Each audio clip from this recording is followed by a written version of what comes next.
Embarkation day on a cruise ship. That is an awesome day, a fun day, a super exciting day because you are finally going to get to go on your cruise. And we have a tip for you today to help make that day just a little bit better.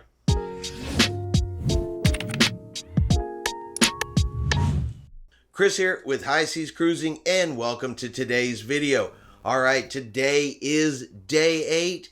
8 more days until we finally get back on a cruise ship. And our tip today is going to be skipping the buffet on embarkation day. So if you have been on a cruise before, you will know what I'm talking about. But if you have never been on a cruise, you will step on board the cruise ship. Usually they're on deck 3. They will kind of direct you over towards the elevators and take you up onto the Lido deck where the buffet is located. And if you kind of just follow along with the crowd, they will head right into the buffet and have themselves some lunch. However, the buffet can get very crowded very quickly, especially if you were getting on the ship later on in the day. Remember, people are taking their carry-on luggage on board, so they'll have backpacks. They're going to have suitcases. Not everybody checks their luggage with the porters. A lot of people do carry their smaller suitcases on board. So as they all head to the Lido buffet, they are taking all of those items with them. So seating can quickly become a premium, and it does get very crowded in there quickly. So what I do recommend is take a look at your cruise ship. See what other dining options are going to be available to you on embarkation day. You will find that there are usually several options to choose from. Possibly one of the dining rooms can be open, or one of the other establishments, depending on, of course, on the cruise line that you are taking.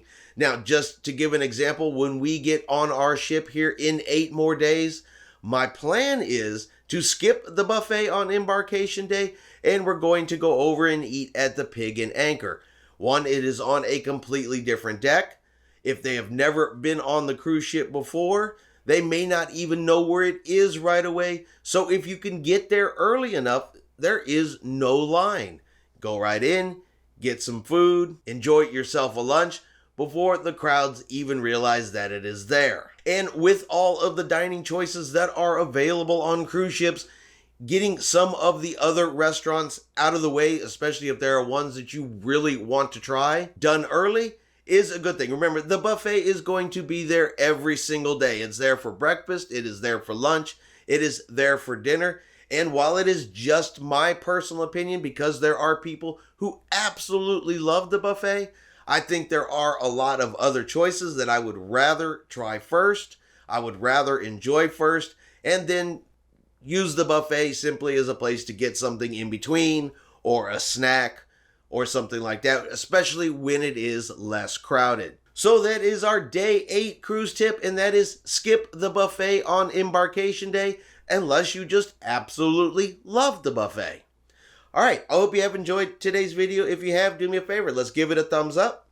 Have yourself a great day, and we will see you out on the high seas.